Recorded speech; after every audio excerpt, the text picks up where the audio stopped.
अस्सलाम वालेकुम। अल्लाह से दुआ है कि हर मोमिन मुसलमानों को अपने हिफ्ज़ व अमान में रखें। Welcome back another vlog. तो उम्मीद है कि आप लोग सब खैरियत से होंगे। मैं भी बिल्कुल खैरियत से हूँ। सब्सक्राइब करें हमारे चैनल को, लाइक शेयर कमेंट करें, बेल आइकन बटन ज़रूर प्रेस किया करें ताकि हमारे वीडियो की नोटिफिकेशन आप तक मिलती रहे। और कैसे हैं यूट्यूब फैमिली? उम्मीद है कि खुशबाश होंगे, ईमान के बेहतरीन हालत में होंगे। और आप सबका बहुत बहुत शुक्रिया, थैंक यू, धन्यवाद। और मैं हूँ दर्शना ज़ाहिदी, आप देख रहे हैं हमारा यूट्यूब चैनल रूशी ज़ाहिदी की दुनिया। तो आज मैं अपना मौजू एक अलग सा लेकर आई हूँ। मौजू क्या मतलब थोड़ी जो दुआ और उसके माने के साथ मैं ये आज शेयर करूँगी आप लोगों के सामने में।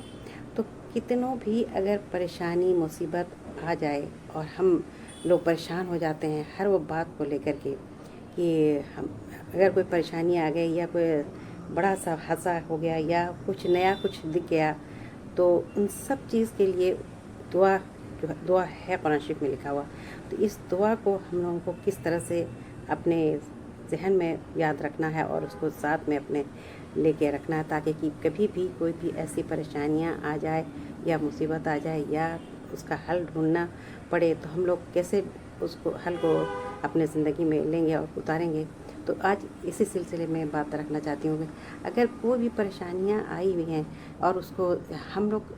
इससे ज़्यादा मुसीबत और परेशानी अगर आ गई है तो पहले तो बर्दाश्त करना चाहिए और सुकून के साथ सोचना चाहिए कि क्या करना चाहिए और हिम्मत बिल्कुल भी नहीं हारना चाहिए और न परेशानियों में न गम में, यानी जो भी है तो अल्लाह ताला ने दुनिया में हमें भेजा है तो कोई इसका मकसद तो ज़रूर होगा इसका, और जो भी परेशानियां हैं उसका हल भी तो ज़रूर होगा।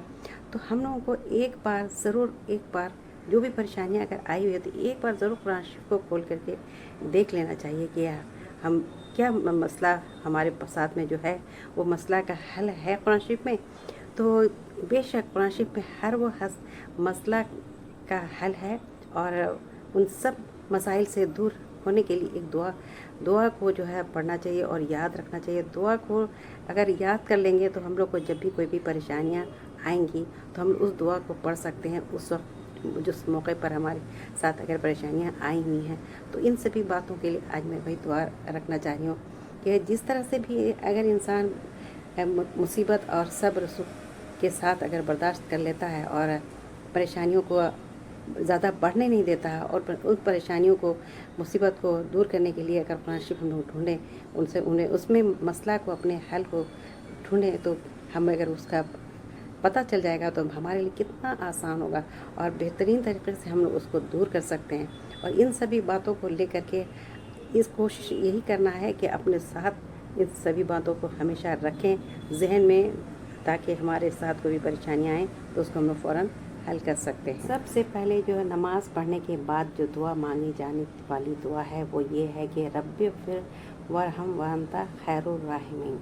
इसका माने ये है कि ए मेरे परवरदिगार हमारे कसूर माफ़ कर और हमारे हाल पर रहम फरमा और तू सब रहम करने वालों से बेहतर रहम करने वाला है। और इस पूरी नमाज जब ख़त्म हो जाने के बाद ये दुआ पढ़नी चाहिए कि अल्लाहुम्मा बारिक ली फ़ील मौती व फ़ी मा बादल मौत। इसका माने ये है कि ए अल्लाह बरकत दे बीच में मेरी मौत के और मौत के बाद के। और अगर कभी भी घर से बाहर निकलना हो किसी भी काम के सिलसिले में तो उस वक्त की जो दुआ है वो ये है कि बिस्मिल्लाहि तवक्कलतु अलल्लाहि ला हौला वला कुव्वता इल्ला बिल्लाह। इसका माने ये है कि अल्लाह के नाम पर बाहर निकल रही हूँ, भरोसा किया मैंने अल्लाह पर, नहीं कोई ताकत और नहीं कोई कुव्वत मगर अल्लाह की मदद से। और जब घर में वापस आते वक्त घर जब दाखिल होते हैं तो उस वक्त ये दुआ है कि अल्लाहुम्मनी अस्अलुका खैरल मौलूज व खैरल मखरूज बिस्मिल्लाहि वलजना व बिस्मिल्लाहि खरजना वलल्लाहि रब्बना व तवक्कलना। इसका माने ये है कि ए अल्लाह मैं तुझसे दरख्वास्त करती हूँ कि मेरा मकान में जाना खैर व बरकत के साथ हो और मकान से निकलना भी खैर व बरकत के साथ हो।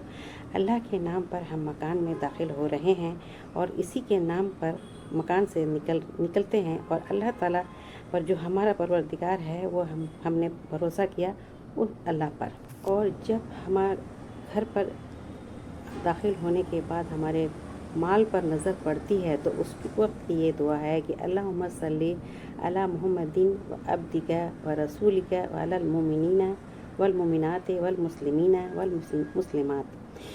اس کے معنی یہ ہے کہ اے اللہ رحمت نازل فرما حضرت محمد صلی اللہ علیہ وآلہ وسلم جو آپ کے بندے اور رسول ہیں، اور تمام ایماندار مردوں اور تمام ایماندار عورتوں پر، اور سب مسلمان مردوں اور سب مسلمان عورتوں۔ اور اگر جب موسم کا نیا پھل سامنے نظر آ جائے یا کچھ نیا نظر آ جائے تو اس وقت کی وہ دعا ہے، وہ دعا یہ ہے کہ اللہم بارک لنا فی ثمرنا و بارک لنا فی مدینتنا و بارک لنا فی سائنا۔ اس کا معنی یہ ہے کہ اے اللہ برکت عطا فرما ہمارے پھل میں، اور برکت عطا فرما ہمارے شہر میں، اور برکت عطا فرما ہمارے سائے میں۔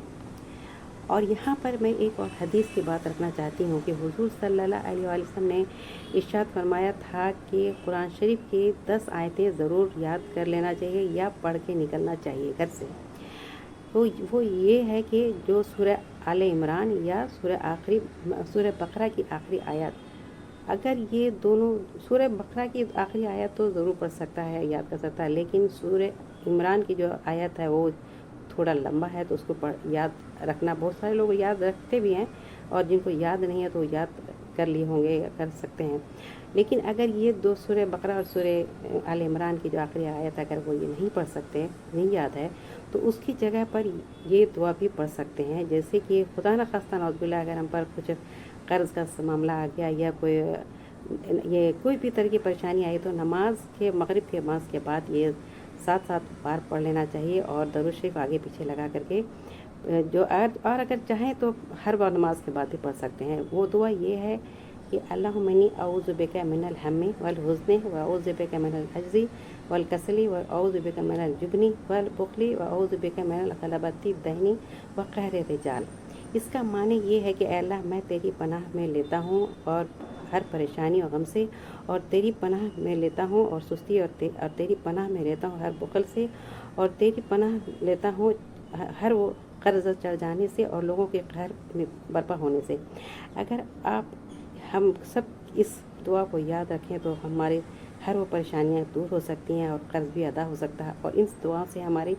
رحمت بھی اللہ تعالیٰ کریں گے۔ تو یہ تھا آج کا ہمارا موضوع۔ امید ہے کہ آپ لوگوں کو پسند آیا ہوگا، اگر پسند آیا تو لائک شیئر